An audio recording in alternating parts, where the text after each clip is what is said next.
मैं आपकी बात से पूरी तरह सहमत हूं कि महिलाओं का प्रकोप इस बार भारतीय जनता पार्टी पे उत्तर प्रदेश में बहुत हावी होने वाला है। ये वो लोग हैं जिन्होंने महिलाओं का अधिकार छीना है। 543 सीटें लोकसभा में थी, आपने 33% रिजर्वेशन उन्हें नहीं दिया।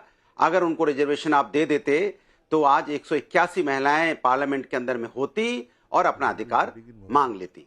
अब सवाल उठता है कि समाजवादी लोग पीडीए की बात करते हैं, तो अब मैं पूछूंगा कि समाज के अंदर में जो पीड़ित है उसके साथ समाजवादी खड़ा है। भारतीय जनता पार्टी तो पीड़ितों के साथ खड़ी नहीं है, क्योंकि भारतीय जनता पार्टी की जब भी पीड़ितों की बात करो तो फिर इधर उधर भागने लगती है। जब मैं शंकराचार्य की बात करूंगा, उनके बटकों की चोटी खींचने पे जब समाजवादी लोग खड़े हुए तो भारतीय जनता पार्टी कहां थी।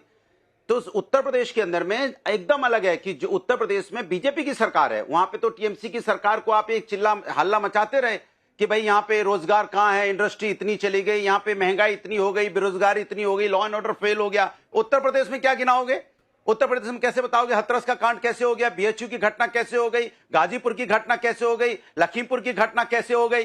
किस तरह से बीजेपी के नेताओं का व्यवहार रहा महिलाओं के प्रति? महिला आरक्षण क्यों नहीं पास किया, क्यों नहीं? यहाँ अनुराग भदौरिया जी, ब्रेक लगाइए, ब्रेक लगा लिए। आप आधी बात सुनते हैं मेरी। बंगाल की सिर्फ बात नहीं थी, और बंगाल की जनता बेवकूफ नहीं है कि सिर्फ बोलने से सुन गई, बीजेपी की बात मान गई।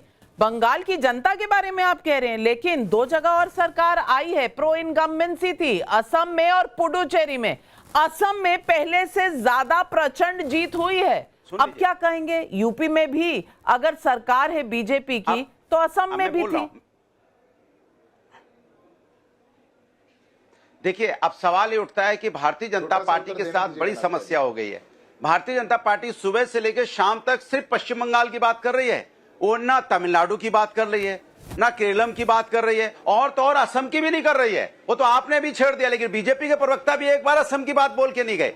सवाल उठता है कि उनको लगता है कि ममता दीदी एक महिला जो शक्ति का एक जीता जागता स्वरूप है, उनको हराने के बाद बहुत चौड़े हो रहे हैं कि हमने एक महिला शक्ति को हरा दिया और हम बड़े ताकतवर हो गए। भाई सबने देखा, माफ कीजिएगा, ये महिला शक्ति को हरा दिया सोचकर बहुत चौड़े हो रहे हैं। प्रधानमंत्री ने 5 राज्यों का नाम लिया था। आप सुनते कम हैं, इसीलिए आपकी स्ट्रैटेजी में कहीं ना कहीं कमी रह जाती है। लेकिन हर्षवर्धन त्रिपाठी जी, मैं आपसे पूछना चाहती हूँ, मैं आ रही हूँ। मैंने भी 5 राज्यों का नाम लिया। अब नहीं अनुराग भदौरिया को सुन रहे तो क्या कर सकते हैं? बिल्कुल, सिद्धार्थ जी ने भी लिया, प्रधानमंत्री ने भी लिया, लेकिन सिलेक्टिव हियरिंग, सिलेक्टिव थिंकिंग से पीड़ित हैं, क्या कर सकते हैं।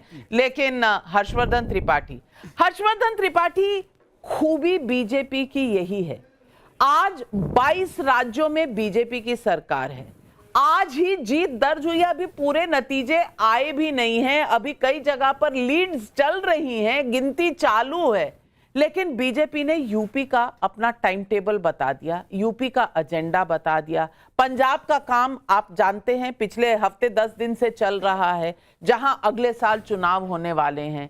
इस मशीन के सामने तमिलनाडु, केरलम गिनाना, ये क्या विपक्ष की मजबूरी है या वाकई समझदारी का काम है?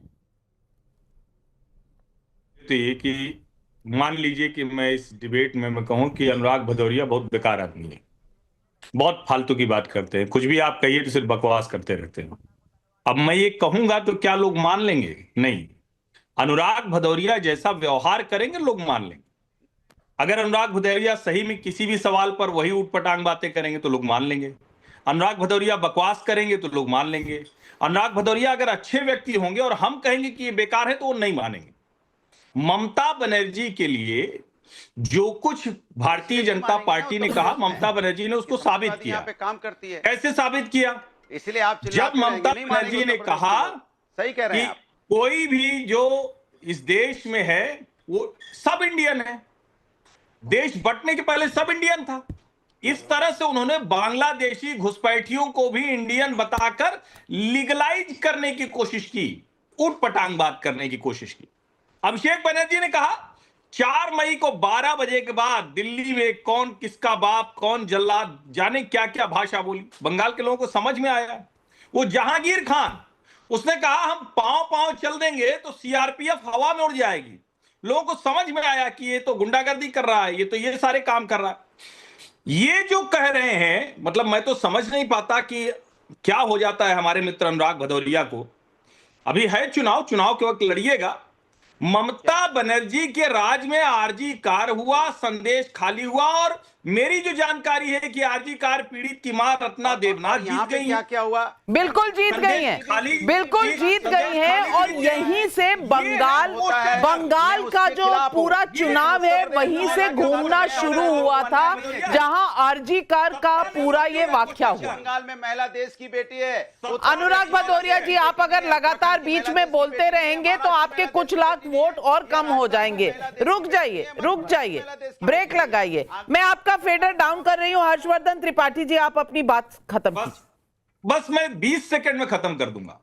रत्ना देवनाथ और संदेश खाली की वो जो महिला है, वो है असली वुमेन एम्पावरमेंट, जिनको भारतीय जनता पार्टी ने टिकट दिया और जिताकर भेजा। वो नहीं भी जीती तब भी पिछली बार भी टिकट दिया।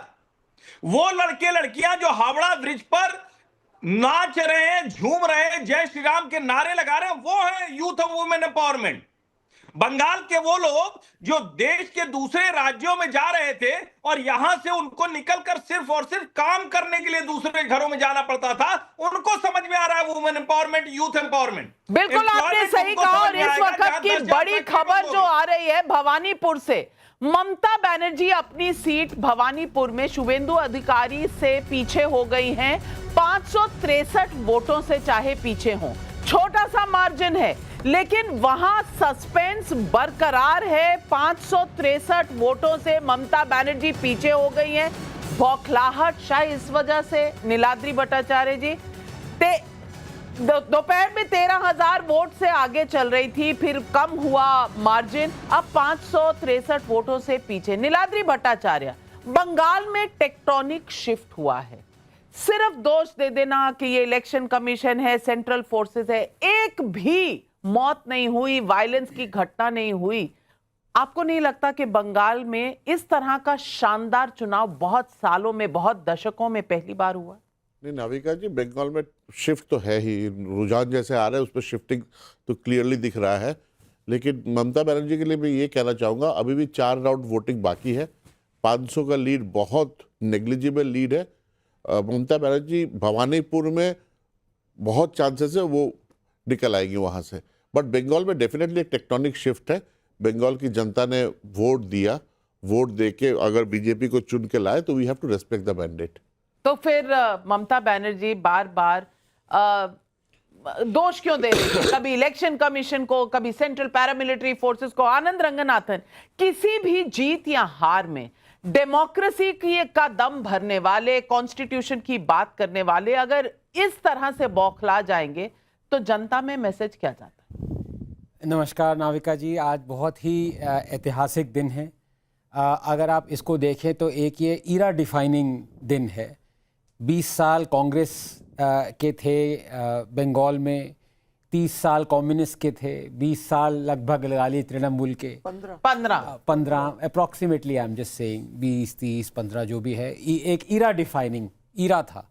और अब एक नया ईरा शुरू हुआ है। मैं ये आशा करता हूँ कि ये जो ईरा होगा बीजेपी का, ये बंगाल को रिसर्जेंस पे ले जाएगा। जो बंगाल, जैसे पहले कहावत होती थी ना, what Bengal thinks today India thinks tomorrow, आप बंगाल की हैं, तो वो ईरा अब आना बंगाल के लिए बहुत ज़रूरी है, बहुत ज़रूरी है। बंगाल हमारी रगों में है, हमारे culture, arts, books, literature, politics, हर चीज़ में। तो आज बहुत ही ऐतिहासिक दिन है।